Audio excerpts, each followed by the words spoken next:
السلام علیکم جی، کیسے ہیں آپ سب لوگ؟ میں امید کرتا ہوں آپ سب لوگ خیریت سے ہوں گے، ٹھیک ٹھاک ہوں گے۔ آج ہم پڑھنے جا رہے ہیں ناول سرکش کی ایک اور نیو ایپیسوڈ۔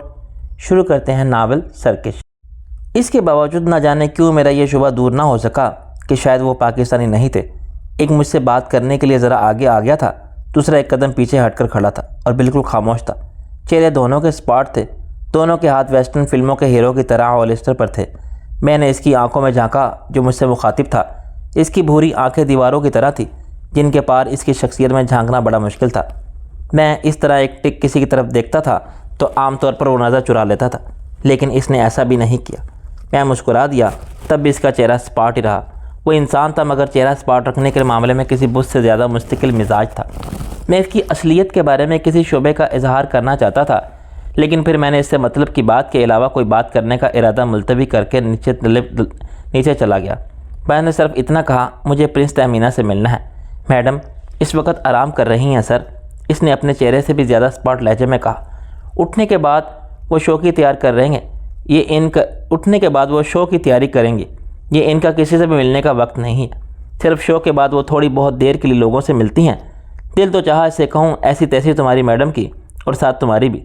دل تو یہ بھی چاہا کہ اتنا کہتے ہی بیک وقت دونوں کو کھوپڑی پر کراٹے کا وہ ہاتھ رسید کروں کہ کھوپڑیاں چٹک جائیں اور ہاسپٹل جا کر ہی ہوش آئیں، لیکن میں نے صرف سر سے مسکراہٹ پر اکتفا کیا اور اپنا وزٹنگ کارڈ نکال کر اس کی طرف بڑھاتے ہوئے کہا، یہ اپنی میڈم کو دے دو، یقیناً مجھ سے ملنا پسند کریں گے۔ وہ جو بھی جواب دینے جا رہا تھا یقیناً نفی میں ہی تھا، لیکن اسی دوران پیچھے سویٹ کا دروازہ کھلا اور ایک گھریلو ملازم ٹائپ شخصیت یوں باہر آئی جیسے کسی نے اسے باہر دھکا دیا ہو۔ وہ تقریباً 40 کی عمر کا ایک مکنی اور شاطر صورت آدمی تھا۔ دوسرے ہی لمحے وہ ذرا سنبھل کر یوں آگے بڑھا جیسے بند دروازے کے پیچھے سے وہ سارا تماشا دیکھ رہا تھا۔ حالانکہ یہ ممکن نہیں تھا، میں دیکھ چکا تھا کہ میرے آنے سے پہلے دروازہ پوری طرح بند تھا، اور جب وہ شخص باہر آیا اس وقت دروازے کی ناب گھومی تھی۔ دروازے میں لگی ہوئی میجک آئی سے بھی صرف سامنے کھڑا ہو کر ایک آدمی نظر آتا تھا، جبکہ اس وقت ہم تینوں اس دروازے کے سامنے بھی نہیں کھڑے تھے، دروازے سے خاصا ہٹ کر کھڑے تھے۔ عجیب پر اسرار سے انداز میں وہ باہر آیا۔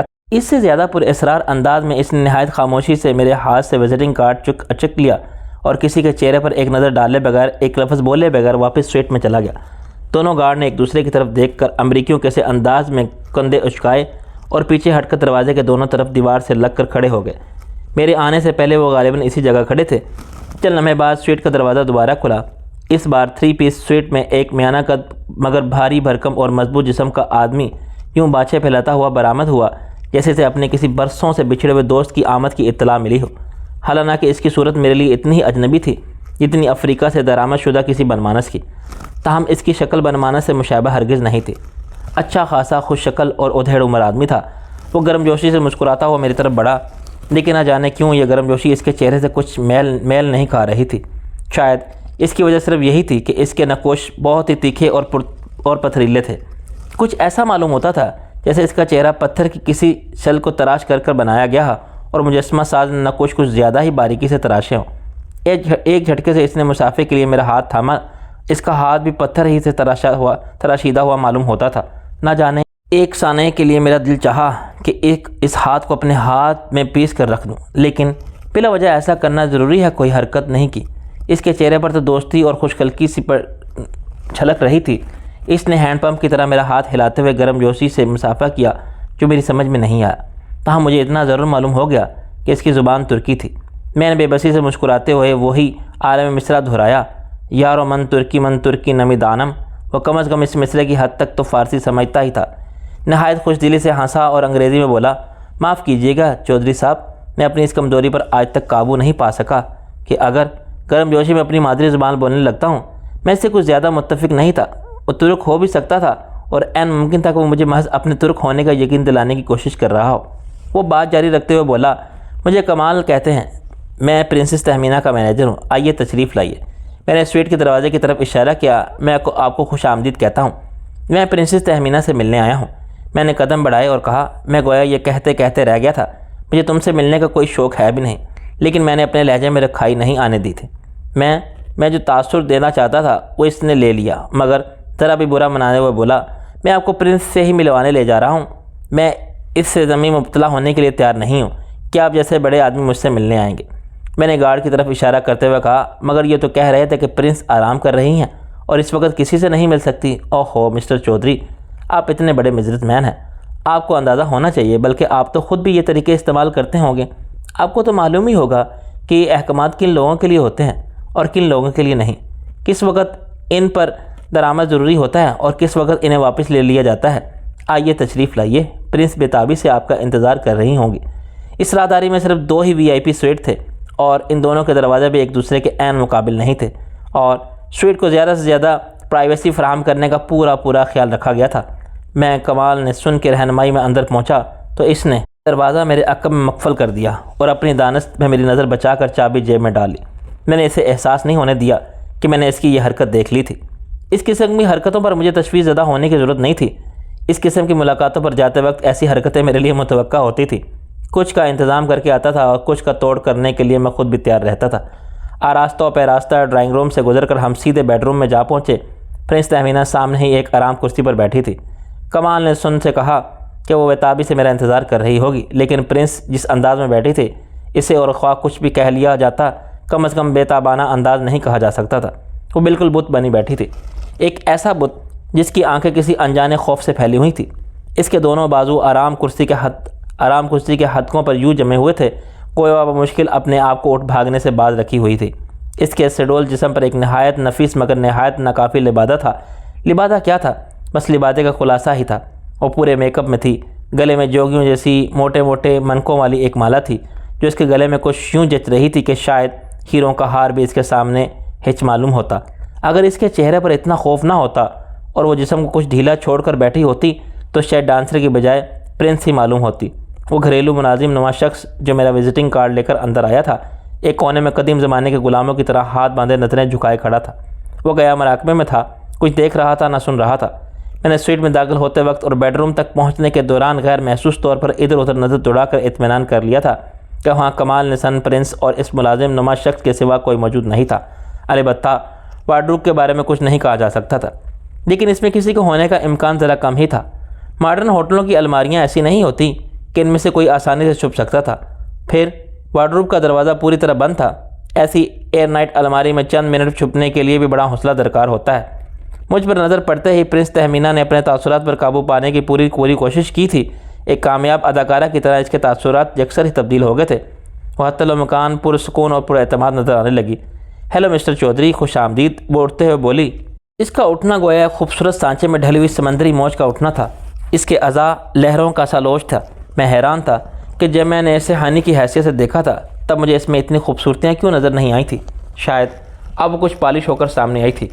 شاید پہلے مجھے اس کی طرف سے اتنی گہری نظروں سے دیکھنے کا خیال ہی نہیں آیا تھا، اور شاید اس وقت اس کا حدود و ربا اتنی تفصیل سے سامنے بھی نہیں آیا تھا۔ اس کی مرحوم ماں نے ذکر تو کیا تھا کہ اس کے ایک ڈانس نے فلم میں بڑی دھوم مچائی تھی، مگر میں وہ فلم بھی نہیں دیکھ سکا تھا۔ یقیناً اس میں وہ کچھ اسی انداز میں سامنے آئی ہوگی جس انداز میں آج کل اس کا ڈانس شو چل رہا تھا۔ اس نے بڑی تمکنت سے مصافحے کے لیے ہاتھ بڑھایا۔ ایک لمحے پہلے اس کے چہرے پر پھیلے ہوئے خوف کے باوجود اس کا ہاتھ سرد نہیں تھا۔ کمال نسن کے ہاتھ کے پتھریلے رمس کے بعد اس ہاتھ کی حرارت اور گداز ایک خوشگوار تجربہ تھا۔ وہ کھنکتی سی آواز میں انگریزی میں بولی، میں شکر گزار ہوں کہ آپ مجھ سے ملنے کے لیے تشریف لائے مسٹر چودھری۔ مجھے آپ سے مل کر حقیقتاً بہت خوشی ہوئی ہے۔ الفاظ میں بڑی روانی تھی، لہجے میں حتی الامکان خلوص سمونے کی کوشش کی گئی تھی، لیکن پھر بھی اس میں ایک پیشہ ورانہ سا رنگ آ گیا تھا۔ نہ جانے اس جملے کی اور اس جیسے دوسرے کتنے جملوں کی کتنی مشق کی گئی تھی۔ مجھے بھی آخرکار تم سے مل کر بہت خوشی ہوئی ہنی، عرف حسنہ، عرف پرنس تہمینہ۔ میں نے اس کی آنکھوں میں جھانکتے ہوئے مسکرا کر کہا۔ اس کی آنکھوں میں ایک ثانے کے لیے وہی پہلا سا خوف امڑ آیا۔ رنگت ذرا متغیر ہوئی، مگر فوراً ہی سنبھلتے ہوئے وہ دلکش مسکراہٹ کے ساتھ بولی، اس اپنائیت کے لیے بھی میں آپ کی شکر گزار ہوں کہ آپ نے پہلی ملاقات میں مجھے ہنی کہہ کے مخاطب کیا۔ میرے لیے یہ بات ناگواری کی بجائے خوشی کا باعث بنی ہے۔ اگر حسنہ کے بارے میں کیا خیال ہے؟ میں نے بدستور اس کی آنکھوں میں جھانکتے ہوئے پوچھا۔ حسنہ، اس کی محرابی پیشانی پر شکنیں نمودار ہوئیں۔ میں سمجھی نہیں۔ آپ اگر مجھے اس نام سے مخاطب کرنا چاہتے ہیں تو مجھے کوئی اعتراض نہیں، ویسے یہ میرے نام کا حصہ نہیں ہے، لیکن آپ جس نام سے بھی پکاریں گے میرے لیے وہی اچھا ہے۔ لفاظی تم پر ختم ہے ہنی۔ تمہارے منہ سے یہ اپنائیت بھرے الفاظ سن کر بڑے بڑے لوگ پھڑک اٹھے ہوں گے۔ میں نے کہا، لیکن میں اس وقت یہاں دل فریب جملوں سے خوش ہونے نہیں، حقیقت جاننے آیا۔ کیسی حقیقت مسٹر چودھری؟ کس کی حقیقت؟ اس نے نہایت معصومیت سے انگریزی میں پوچھا۔ سو ہونے نخرے بازیاں چھڑ دیو، میں نے ملامت سے کہا مجھے معلوم تھا ہانی ٹھیٹھ پنجابی بھی اچھی طرح بول سمجھتی تھی، لیکن اس وقت وہ اپنی اداکاری جاری رکھنے پر تلی ہوئی تھی۔ بڑی بڑی آنکھیں معصومیت سے پٹ پٹاتے ہوئے بولی، میں نے یہ زبان یہاں سنی تو ہے لیکن میں اسے ابھی سمجھنے نہیں لگی۔ ویسے میں زبانیں سیکھنے کے معاملے میں بڑی تیز ہوں، جس ملک جس علاقے میں بھی جاتی ہوں چند ہی روز میں گزارے لائق اس کی زبان سیکھ لیتی ہوں۔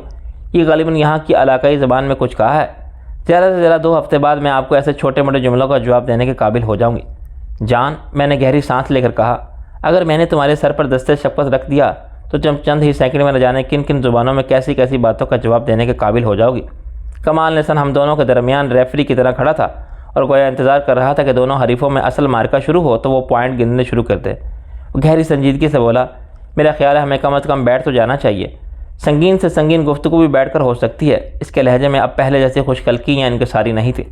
ہم تینوں شیشے کی ایک سینٹر ٹیبل کے گرد کھڑے تھے۔ بیٹھنے میں پہل پرنس تہمینہ نے کی، پھر میں اور کمال نسن بھی بیٹھ گئے۔ انداز کچھ ایسا ہی تھا جیسے کوئی ہم کانفرنس شروع ہونے والی ہو اور شرکا اپنے نشستیں سنبھال لی ہوں۔ میں نے قدرے بیزاری سے پرنس تہمینہ کو مخاطب کیا، میں زیادہ لمبی باتوں میں پڑھنا نہیں چاہتا ہنی، تم شاید اندازہ نہیں ہے کہ تمہاری گمشدگی میں کتنا پریشان تھا۔ کوئی ذرا سا سراغ بھی میرے سامنے ہوتا تو میں نہ جانے کیا کچھ کر گزرتا، لیکن سراغ کی بجائے اب تم خود ہی مجسم سامنے آ گئی ہو تو مجھے پہچاننے سے بھی منکر ہو کہ اس طرح صلہ دیتے ہیں کسی کی ہمدردی کا۔ وہ یوں خالی خالی نظروں سے میری طرف دیکھتی رہی جیسے میری گفتگو کا ایک لفظ بھی اس کی سمجھ میں نہ آیا ہو۔ کمال نسن کی پر اسرار خاموشی بھی برقرار رہی۔ ایک لمحے کے لیے مجھے محسوس ہوا شاید وہ دونوں منتظر تھے کہ مجھے جتنا بولنا ہے میں بول چکوں تاکہ انہیں اندازہ ہو جائے کہ میں کیا جانتا ہوں، کتنا جانتا ہوں۔ وہ ایک لمحے کے لیے پیشانی مسل کر الجھن زدہ لہجے میں بولی، کیا آپ واقعی سنجیدگی سے یہ ساری گفتگو کر رہے ہیں؟ قسم سے ساری باتوں کے سر پیر کا پتہ نہیں چل رہا۔ ہنی، میں نے ملامت سے کہا، کیا تم ابھی تک اپنے آپ کو یقین دلانے پر تلی ہوئی ہو کہ میں نے تمہیں نہیں پہچانا؟ یہ ہے کہ اس رات جب تم نے مجھ سے حسنہ کے نام سے غچہ دیا تھا تو میں تمہیں نہیں پہچان سکا تھا، لیکن تم اتنا تو یاد ہوگا کہ تم فر اردو بول رہی تھی۔ پھر میں نے آج کے اخبار میں سارا ایک کلوز اپ دیکھا اور صرف آنکھوں کی وجہ سے پہچان لیا۔ اس میں کوئی شک نہیں کہ تمہاری صورت یکسر تبدیل ہے، لیکن تمہاری آنکھیں وہی ہیں۔ میں ان آنکھوں کو پہچانتا ہوں، کبھی دھوکہ نہیں کھا سکتا۔ اب تو یہ آنکھیں اپنے پیشہ ور تقاضوں یا کچھ اور مصلحتوں کی وجہ سے پل پل رنگ بدلتی ہیں، اور اس وقت ان بڑی بڑی آنکھوں میں صرف ایک بھی عنوانی سی بصیرہ یہ رکھتی ہے، اور اس لیے یہ آنکھیں مجھے بہت پسند ہیں۔ میرے دل پر نقش تھیں، اس لیے میں انہیں پہچان بھی سکتا ہوں، اس لیے میں ان کے بارے میں اتنا پر یقین بھی ہوں۔ پرنس تہمینہ کے ہونٹ ایک لمحے کے لیے تھر تھرائے، مگر اسے نہیں سختی سے بھینچ لیا۔ کمال نے سن کھنکار کر گلا صاف کرتے ہوئے بولا، جہاں تک میں سمجھ سکا ہوں آپ کو پرنس تہمینہ پر اپنی دوست کا گمان گزر رہا ہے مسٹر چودھری، جبکہ آپ بھی یہ تسلیم کر سکتے ہیں کہ میڈم کی شکل آپ کی اس دوست سے بہت مختلف ہے۔ اگر آپ میڈم سے اپنی بات منوانے پر کیوں تلے ہوئے ہیں؟ آپ کو میڈم کے چہرے پر صرف آنکھیں شناسہ لگ رہی ہیں تو ان کو اپنی دوست قرار دینے پر بضد ہیں، اور اس دنیا میں تو بعض دوست 2 آدمی مکمل طور پر ایک دوسرے کے ہم شکل بھی نکل آتے ہیں، لیکن بہرحال وہ 2 مختلف انسان ہوتے ہیں۔ میں نے کمال حسن کو گھورتے ہوئے کہا، چلو یہ ہنی نہ صحیح، کم از کم حسنہ ہونے کا تو اقرار کر لے۔ منگل کی رات 2 بجے یہ اسی شکل صورت اسی سراپا کے ساتھ ایک نیم تاریخ گلی میں آئی تھی۔ میں نے مختصراً وہ واقعہ دہرایا اور زہریلے لہجے میں، اب تم کہو کہ وہ بھی کوئی اور عورت تھی، یہ ایک عجیب اتفاق ہو سکتا ہے۔ وہ ڈٹھائی سے بولا، آپ نے یہ عجیب کہانی لے کر ہمارے پاس آئے ہیں مسٹر چودھری، لیکن زندگی اتفاقات کا ہی مجموعہ ہے۔ آپ ان ساری باتوں کو بھول کیوں نہیں جاتے؟ بھول جانے میں آپ کا کیا نقصان ہے؟ ہنی آپ کا کچھ لے کر بھاگی ہے، اور نہ ہی حسنہ نے آپ کو کوئی نقصان پہنچایا ہے مسٹر کمال نے سنن، یا جو کچھ بھی تمہارا نام ہے۔ میں نے اسے گھورتے ہوئے سرد لہجے میں کہا، اگر میں تمہارے منہ پر گھونسا مار کر تمہارے کچھ دانت پیٹ میں پہنچا دوں تو یہ بھی محض اتفاق ہی ہو۔ اس کا پترایا ہوا چہرہ بدستور سپاٹ رہا اور اسے سپاٹ لہجے میں بولا، نہیں مسٹر چودھری، یہ اتفاق نہیں، غلطی ہوگی، ایک سنگین غلطی۔ تب بھی مجھے کوئی افسوس نہیں ہوگا، میری زندگی میں اس قسم کی سنگین غلطیوں کے انبار لگا ہوا ہے۔ میں نے کہا۔ وہ کچھ نہ بولا، ایک ٹک میری طرف دیکھتا رہا، لیکن اس کی آنکھیں بہت کچھ کہہ رہی تھیں۔ اس کی آنکھیں ایک ڈانسر کے مینیجر کی آنکھیں نہیں تھیں۔ میں نے ان آنکھوں کی صفاقی کا اندازہ لگاتے ہوئے کہا، مسٹر کمال نسن، تمہارا کہنا ہے کہ میں صرف آنکھیں شناسہ ہونے کی وجہ سے پرنس تہمینہ پر آنی ہونے کا شبہ کر رہا ہوں؟ بات صرف آنکھوں کی نہیں ہے، وجہ ان کی بھی ہے۔ میرا وجدان کہہ رہا ہے کہ یہ آنکھیں ہنی کے سوا کسی کی بھی نہیں ہو سکتی، اور اب جب کہ میں اس عورت کے روبرو بیٹھا ہوں تو میں یقین سے کہہ سکتا ہوں کہ ہنی کے سوا کوئی ہو ہی نہیں سکتی۔ مجھے اس گہرے میک اپ اور کلون کی خوشبو تلے سے ہنی کے وجود کی خوشبو آ رہی ہے۔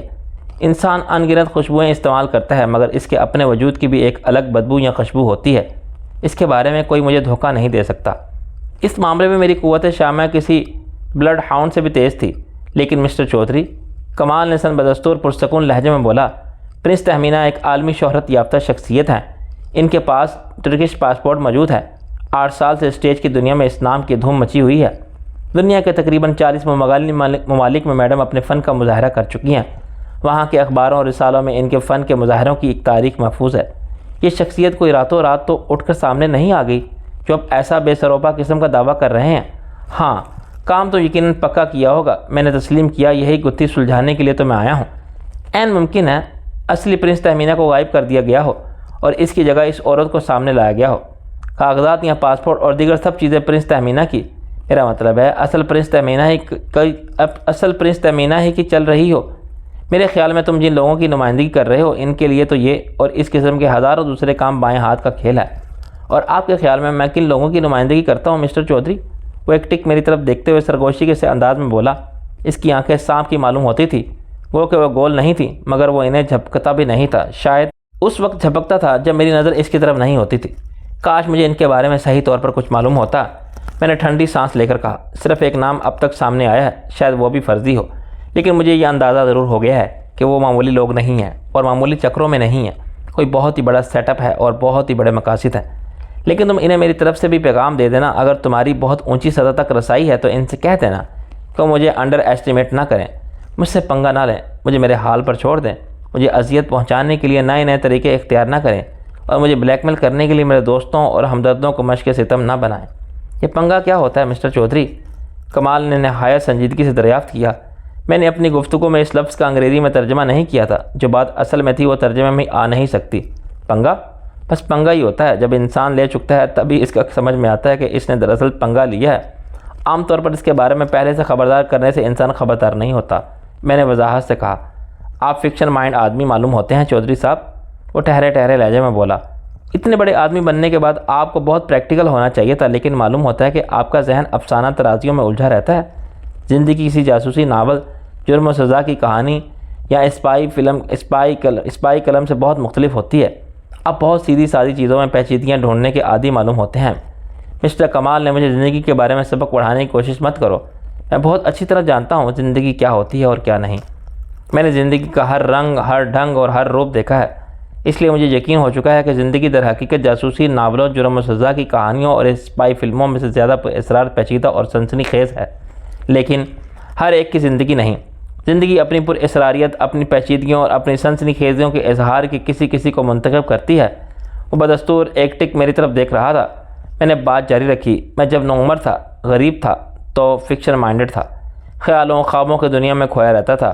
مستعار لے کر فلمی رسالے، جاسوسی ناول، اسپائی کہانیاں، غرض یہ جو مل جاتا پڑتا تھا اور میرا ذہن نہ جانے کن بھول بھلیوں میں بھٹکتا رہتا تھا۔ لیکن اس وقت عملی زندگی میں مجھے کوئی اسرار، کوئی سنسنی خیز، کوئی انوکھا واقعہ پیش نہیں آتا تھا۔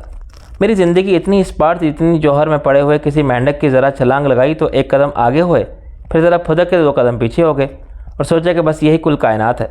عجیب و غریب اور الجھے ہوئے واقعات تو مجھے اس وقت سے پیش آنے شروع ہوئے تھے جب سے میں دولت مند ہوا ہوں، معاشرے میں مجھے کوئی مقام حاصل ہوا ہے۔ اس سے پہلے کہ کمال نے مزید کچھ کہتا، میں نے پرنس تہمینہ کی طرف دیکھا۔ وہ ذرا پھیلی سی آنکھوں سے میری طرف ہی دیکھ رہی تھی۔ میں نے کمال کی طرف اشارہ کرتے ہوئے تہمینہ کو مخاطب کیا، ہنی، تمہیں اس سے یا کسی سے بھی ڈرنے کی قطعاً کوئی ضرورت نہیں۔ تم پر جو بھی گزری ہے یہ بلا جھجک اور بلا کم کاسٹ میں مجھے بتا دو۔ یہاں نہیں بتا سکتی تو گھر چل کر بتا دینا، میں تمہیں لینے ہی آیا ہوں۔ میرا خیال تھا کہ ہنی عرف پرنس تہمینہ کمال کی طرف التجائیہ نظروں سے دیکھے گی، اسے آنکھوں میں کوئی دھمکی دے گا اور وہ دل کی بات کہتے رہ جائے گی۔ لیکن وہ اس کے برعکس ہی دھیمی سی آواز میں بولی، میں کمال کی بات کی تائید کروں گی۔ آپ کو یقیناً غلط فہمی ہوئی ہے۔ آپ کو بیک وقت مجھ پر 2 مختلف شخصیتوں کا گمان گزر رہا ہے، جبکہ میں اصل میں تیسری شخصیت ہوں، یعنی پرنس تہمینہ۔ اس کے سوا میرا کوئی اور نام یا کوئی اور شخصیت نہیں ہے اور نہ کبھی رہی ہے۔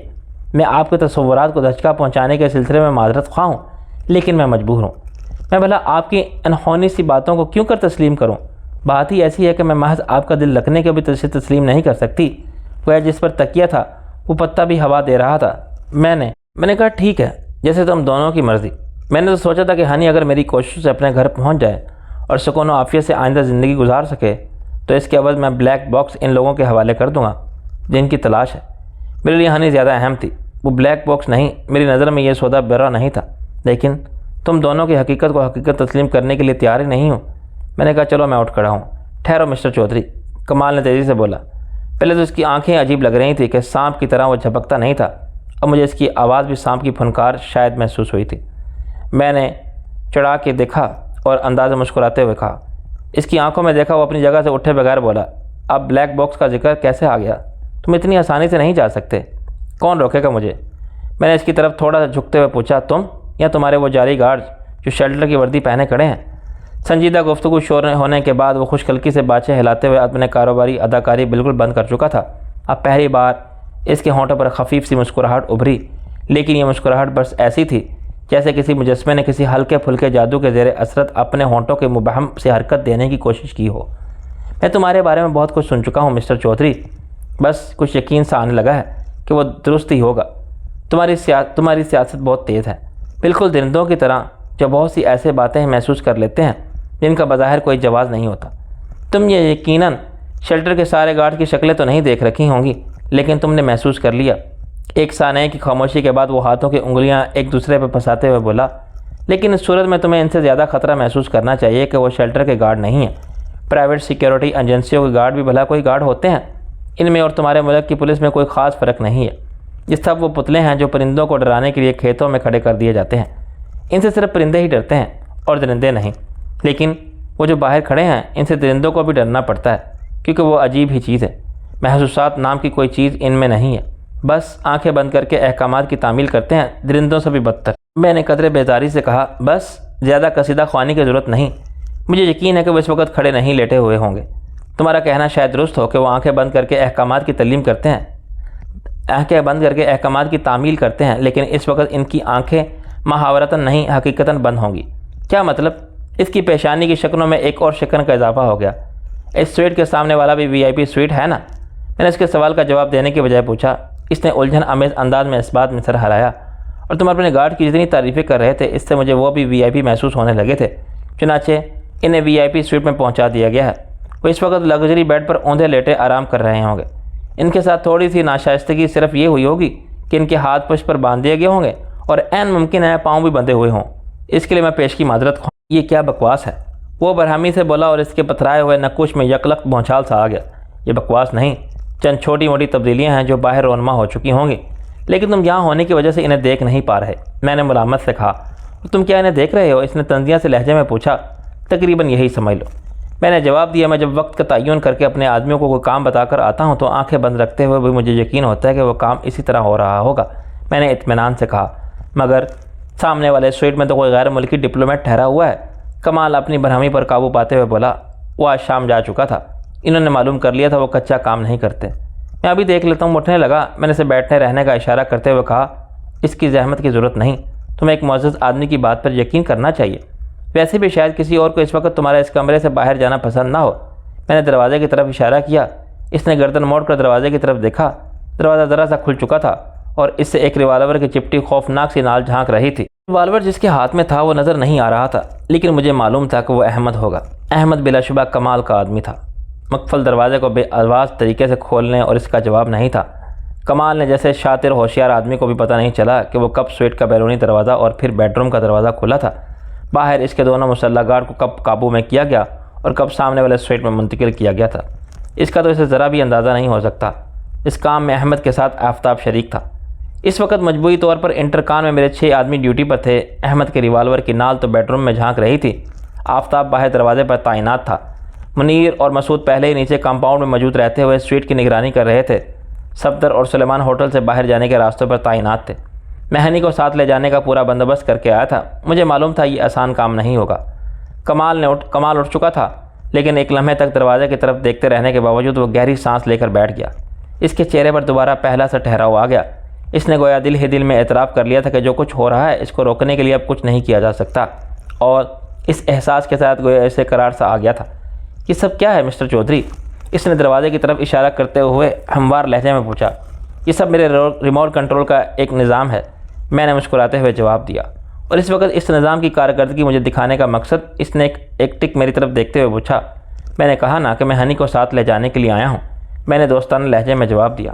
مجھے یہ بات بالکل پسند نہیں ہے کہ کوئی میرے دوستوں کو اغوا کرے اور انہیں کھلونا کی طرح استعمال کرتا پھرے۔ وہ بڑی تحمل مزاجی سے بولا، یہ عورت جسے آپ ہنی سمجھ رہے ہیں بری طرح بضد ہے، پہلے اس سے تو پوچھ لیجئے کیا یہ آپ کے ساتھ جانے کے لیے تیار ہے؟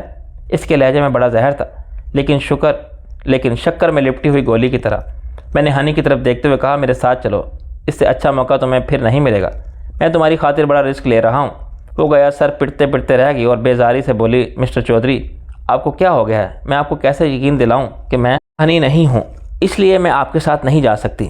اگر مجھے ہنی سمجھ کر آپ کو کوئی خوشی مل رہی ہے تو بے شک سمجھتے رہیے، لیکن مجھے ساتھ لے جانے کی ضد مت کیجیے۔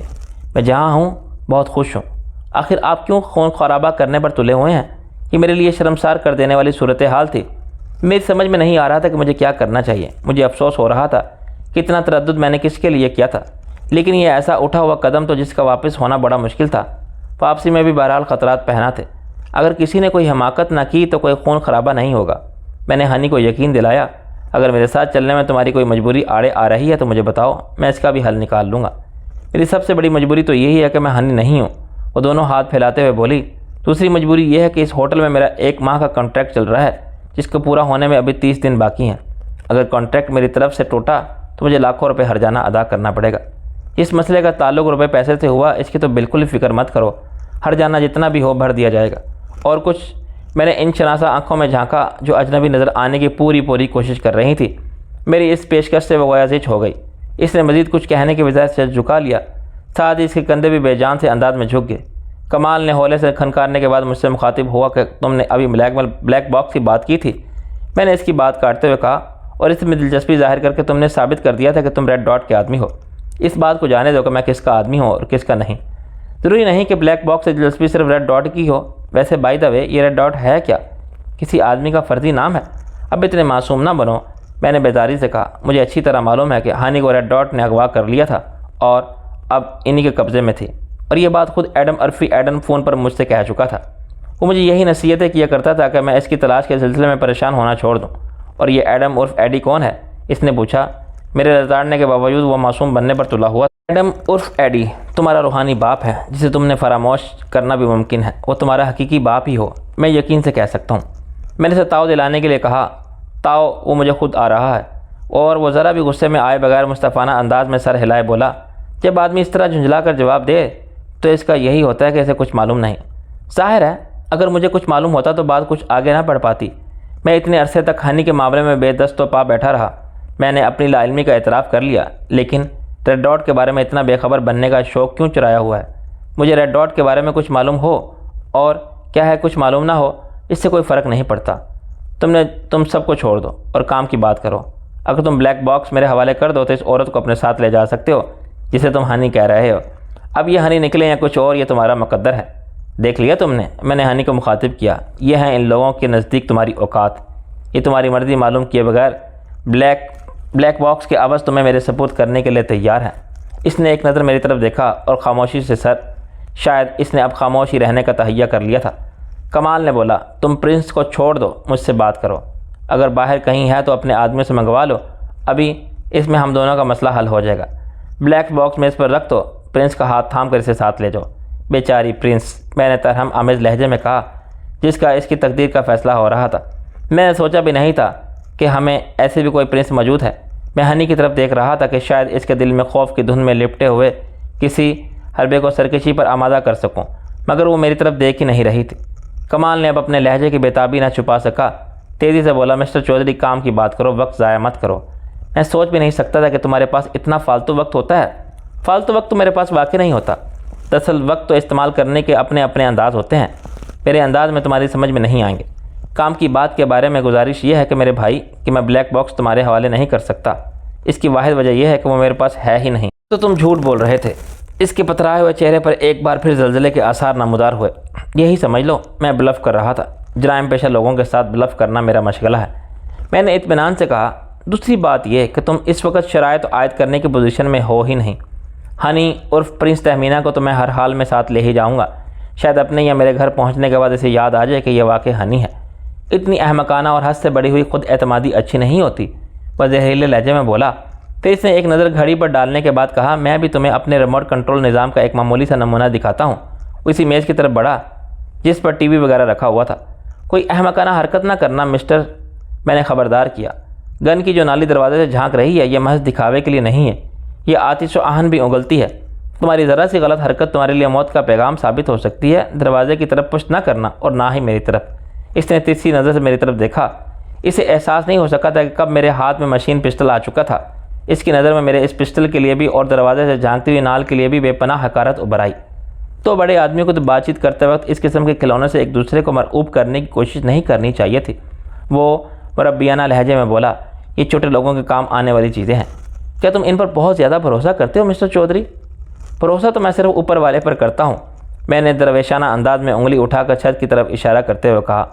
وہ عجیب سے انداز میں مسکرایا اور بولا، ہو سکتا ہے ان کھلونوں کی موجودگی میں بھی تم اس ہوٹل سے باہر نہ جا سکو۔ اگر میں ہوٹل سے باہر نہ جا سکا تو ہوٹل ملبے کا ڈھیر بن جائے گا ڈیئر کمال، میں نے مسکراتے ہوئے کہا۔ دیکھا جائے گا، وہ بے پرواہی سے کندھے اچکا کر بولا، لیکن تمہارے لیے میرا مشورہ یہی ہے کہ زیادہ بڑی بڑی باتیں مت کیا کرو۔ محتاط انداز میں وہ اس طرح ٹی وی کی طرف بڑھا کہ اس کے ہاتھوں کی حرکات و سکنات دیکھی جا سکیں۔ اس نے ٹی وی ٹرالی اٹھائی اور اس کو کھولا۔ اس میں وی سی آر رکھا ہوا تھا۔ کمروں میں رکھے ہوئے ٹی وی ہوٹل کے ایک مرکزی وی سی آر سے منسلک تھے، لیکن وی آئی پی سویٹ میں ایک الگ وی سی آر کی موجودگی کوئی حیرت کی بات نہیں تھی۔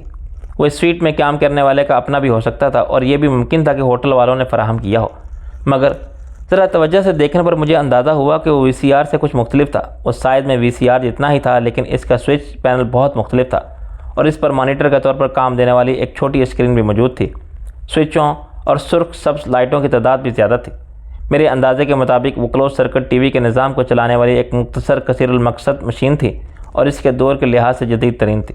اس نے مشین کا ایک بٹن دبایا اور ٹی وی آن کیا۔ اس کی اسکرین روشن ہو گئی، لیکن اس پر کوئی منظر نہیں ابھرا۔ مانیٹر کی چھوٹی اسکرین بھی سادہ تھی۔ کمال نے ایک نظر میری طرف دیکھ کر بولا، ہم نے اس سویٹ کا انتخاب صرف اس لیے نہیں کیا تھا کہ یہ اہم شخصیات کے لیے مخصوص ہے، بلکہ ہمیں اس کا محل وقوع بھی پسند تھا۔ دو طرف سے یہ اوپن ہے، تمہارے آدمیوں کو بھی آسانی محسوس ہوئی کہ وہ نیچے کمپاؤنڈ میں دو مختلف مقامات پر کھڑے ہو کر اس پر نظر رکھ سکتے ہیں، لیکن اسی طرح ہمارے لیے بھی ان پر نظر رکھنا آسان تھا۔ انہی دونوں سمتوں میں اس سویٹ کی کھڑکیوں میں دو کیمرے نصب ہیں جن کا تمہارے آدمیوں کو علم نہیں۔ مجھے حیرت کا تھوڑا تکلیف سے جھٹکا لگا۔ پھر پرنس تہمینہ کے سویٹ کی نگرانی منیر اور مسعود کر رہے تھے۔ میرا خیال تھا کہ ان کے بارے میں کسی کو شبہ تک نہیں ہوگا کہ وہ کسی کی نگرانی کر رہے ہیں۔ کمال نے گویا میرے خیالات پڑھتے ہوئے بولا، ویسے تمہارے آدمیوں کی کارکردگی بہت ہے عمدہ، ان پر کوئی کسی قسم کا شبہ نہیں کر سکتا، لیکن انہیں بلکہ تمہیں بھی ابھی تک اندازہ نہیں ہے کہ تمہارا واسطہ کن لوگوں سے ہے۔ اس نے ایک بار پھر گھڑی دیکھی اور مشین پر ایک بٹن دبایا۔ اسکرین تاریک ہو گئی۔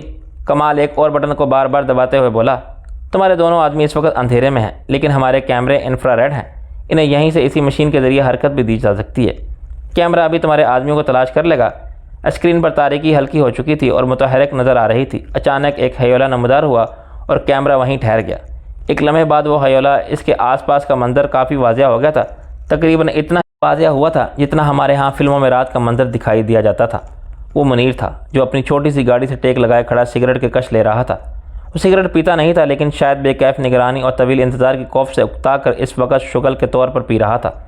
کمال نے ایک بٹن دبایا، منظر بدل گیا۔ اب کنیکشن دوسرے کیمرے سے ہو گیا تھا۔ یہ کمپاؤنڈ ہی کا ایک اور گوشہ تھا۔ یہاں پتھر کی بینچ پر پڑی تھی اور تھوڑی سی روشنی بھی تھی، جس کی وجہ سے منظر روز روشن کی طرح صاف نظر آ رہا تھا۔ مسعود پتھر کی بینچ پر پشتے سے ٹیک لگائے ٹانگ پر ٹانگ رکھے بے فکر نوجوانوں کی طرح غالباً سیٹی بجا رہا تھا۔ اس کے ہونٹوں کی حرکات سے تو یہی ظاہر ہو رہا تھا۔ کمال نے تعریفی انداز میں بولا، یہ دونوں نوجوان جتنی تیزی سے کمپاؤنڈ پہ رہتے ہیں اس سویٹ کی کھڑکیوں کی طرف نظر اٹھا کر بھی نہیں دیکھتے، لیکن مجھے معلوم ہے کہ ان کی نظر سے کچھ بھی اوجھل نہیں۔ یہ جگہ بھی بدلتے رہتے ہیں، انہیں معلوم ہوتا ہے کہ کسی وقت سیڑھیوں کا چکر لگانا چاہیے، کتنی دیر میں لفظوں کا جائزہ لیتے رہنا چاہیے، کتنی دیر بعد باری باری یوں باریوں کی نظر ڈال لینی چاہیے۔ احتیاطاً انہوں نے سیکنڈ فلور پر ایک کمرہ بھی لے لیا تھا تاکہ ہوٹل میں ان کی موجودگی اور ان کی آمد و رفت مشکوک نظر نہ آئے۔ انہیں ہمارے فلور پر بھی کمرہ مل سکتا تھا، لیکن انہوں نے جان بوجھ کر نہیں لیا تاکہ ہم ان کا سامنا ہونے کا امکان کم رہے۔ وہ بالکل اسی طرح اعتماد سے کچھ بیان کر رہا تھا جیسے منیر اور مسعود کے حرکات و سکنات سے واقف ہوں، ان کی سوچوں سے بھی واقف ہوں۔ مجھے افسوس ہو رہا تھا کہ بلا وجہ منیر اور مسعود کا وقت اور توانائی ضائع کی تھی۔ کمال نے بات جاری رکھتے ہوئے بولا، اس میں شک کی کوئی بات نہیں کہ میرے اور پرنس تہمینہ کی جگہ کوئی اور ہوتا تو اس جگہ سے نکلنا چاہتا تو ان دونوں کی نظر میں آئے بغیر نہیں نکل سکتا تھا، لیکن ہمارا مسئلہ یہ تھا کہ ہمیں تو اس ہوٹل سے فی الحال نکلنا ہی نہیں تھا۔ اگر ہم نکلنا چاہتے تو تمہاری یہاں کھڑی کی ہوئی ایک بٹالین بھی ہمیں نہیں روک سکتی تھی۔ ہمارے ہاں یہاں گراؤنڈ فلور تک چھتوں میں سوراخ کر کے اور پھر زمین میں گھس کر بنا جانا پڑتا تو ہم چلے جاتے، لیکن ہمیں اس کی کوئی صورت نہیں تھی، اور ہمیں چونکہ تمہاری آمد کی توقع بھی تھی اس لیے ہم اس کے لیے بھی تیار تھے، لیکن ہمیں یہ معلوم نہیں تھا کہ تمہاری آمد کا انداز کیا ہوگا۔ صرف اس لیے باہر کھڑے ہمارے 2 آدمیوں کو ذرا تکلیف اٹھانی پڑی، لیکن اس سے کوئی فرق نہیں پڑتا۔ کندھے اچکا کر اس نے ایک بار پھر گھڑی دیکھی اور خفیف سی مسکراہٹ کے ساتھ بولا، تم نے اپنے ریموٹ کنٹرول نظام کا ذکر کیا تھا، اتفاق سے کچھ اسی قسم کا نظام ہمارا بھی ہے، اب ذرا اپنے آدمیوں کا حشر بھی دیکھ لینا۔ وقت تو ہو گیا ہے، اسکرین پر اب بھی مسعود بینچ پر بیٹھا سیٹی بجاتا دکھائی دے رہا تھا۔ اچانک بینچ کے نیچے سے گہرے رنگ کی کسی چست قسم کے ایک شخص سانپ کی طرح بل کھا کر نکلا۔ اس نے مسعود کے عقب میں سر ابھار رکھا تھا۔ اپنے سایہ سے بھی خبردار رہنے والا مسعود اس کی موجودگی سے آگاہ نہیں ہو سکا تھا۔ اس شخص کا چہرہ اسکرین پر نظر نہیں آ رہا تھا، کیمرے کا زاویہ کچھ ایسا تھا، لیکن میں نے اسے پائپ یا ڈنڈے جیسی کوئی چیز جو زیادہ لمبی نہیں تھی مسعود کے سر پر رسید کرتے ہوئے دیکھا تھا۔ مسعود کے سر پر کیے جانے والے اس وار کی چوٹ مجھے اپنے دل پر محسوس ہوئی، لیکن اب کچھ بھی نہیں کیا جا سکتا تھا۔ مسعود کی گردن ڈھیلے ڈھالے انداز میں ایک طرف کو جھک گئی تھی، مگر اس سے پہلے کہ وہ بینچ پر ڈھیر ہو جاتا، اس شخص کے عقب سے اس کے گلے میں بازو ڈال کر بے رحمی سے اسے کھینچ لیا، اور دوسرے ہی لمحے وہ دونوں کیمرے کی آنکھ سے اوجھل ہو۔ کمال نے پہلے والا بٹن دبایا، کیمرہ منیر کی کار پر آیا، لیکن اب منیر وہاں نہیں تھا۔ احاطے کے فرش پر ایک سگریٹ پڑی اب بھی سلگ رہی تھی اور ٹی وی کی اسکرین پر چنگاری کی طرح دکھائی دے رہی تھی۔ کمال نے طمانینت بھرے انداز میں گہری سانس لے کر بولا، یہ تو پہلے ہی روزانہ ہو چکا ہے۔ میرا اندازہ تھا کہ منیر پر وار کرنے کے لیے آدمی اس کی کار کے نیچے سے برآمد ہوا ہوگا۔ اس نے ایک ٹک کمال کی طرف دیکھتے ہوئے دھیمے لہجے میں پوچھا، ان دونوں کو کہاں لے جایا جا رہا ہے؟ کسی انجانے سبب پر، منزل مجھے معلوم نہیں۔ وہ بے نیازی سے دونوں ہاتھ پھیلا کر بولا۔ میں نے آواز بلند صرف ایک کوڈ ورڈ بولا، یہ احمد اور آفتاب کے لیے تھا۔ اس کا مطلب یہی تھا کہ وہ فوری طور پر اپنے ان ساتھیوں کو خبر لیں جن کا حشر ہمیں ٹی وی پر دکھایا گیا تھا۔ یہاں کی صورتحال کو میں خود ہی سنبھال لوں گا۔ چشمے زون میں ریوالور کی نال دروازے سے غائب ہو گئی اور دروازہ کھٹ سے بند ہو گیا۔ وہ لوگ بھی مشینی انداز میں حرکت میں آنے والے تھے، اس کی تو مجھے توقع تھی، لیکن میری ساری توجہ کمال پر رہی تھی، اور یہی میری غلطی تھی۔ میں نے کونے میں کھڑے ہوئے اس مجمول اور ڈھانچہ نما شخص کو نظر انداز کر دیا تھا جو حلیے سے گھریلو ملازم اور جسمانی طور پر نہایت نحیف و نظر آ رہا تھا۔ کمال نے تو اپنی جگہ سے جنبش بھی نہیں کی، لیکن وہ ڈھانچہ یکدم ہی اس طرح ہوا میں اچھلا جیسے اس کے پیروں تلے نہایت طاقتور اسپرنگ فٹ ہو گئے تھے، جنہوں نے اسے مشینی گڈے کی طرح ہوا میں اچھال دیا تھا۔ صرف یہی نہیں بلکہ وہ گیا اڑنے پر بھی قادر تھا۔ عقاب کی طرح اڑتا ہوا وہ یکدم مجھ پر آ کر گرتا، لیکن عین آخری لمحے میں مجھے اس حیرت کے جھٹکے سے سنبھلنے کا موقع مل گیا تھا جو اس کی حرکت میں آنے سے مجھے لگا تھا۔ میں نے نہایت تیزی سے ایک قدم پیچھے بندھے ہوئے مشین پسٹل کا دستہ اس کی کھوپڑی میں رسید کرنے کی کوشش کی، لیکن وہ اس کی کھوپڑی کی بجائے کندھے پر لگا۔ اس ضرب سے بھی میرے اندازے کے مطابق اس کے کندھے کی ہڈی کم از کم چٹک تو جاتی چاہیے تھی، لیکن اس بدبخت پر تو جیسے اس کا بال برابر بھی اثر نہیں ہوا۔ وہ چھپکلی کی طرح دھپ سے اوندھے منہ دبیز کلین پر گرا، مگر اسی سانے اس طرح اچھل کر سیدھا اٹھ کھڑا ہوا جیسے اسپرنگوں والے کسی بہت موٹے گدے پر گرا تھا۔ دوسرے ہی لمحے اس نے جس انداز میں ٹانگ گھمائی اور ساتھ ہی مجھے چاپ رسید کرنے کی کوشش کی، اس سے مجھے اندازہ ہوا کہ وہ تو جیو جستوں کا ماہر ہے۔ جس انداز میں اس کا استحوانی بازو ہوا میں گھوما تھا وہ کسی عام آدمی کی گردن توڑ دینے کے لیے کافی تھا۔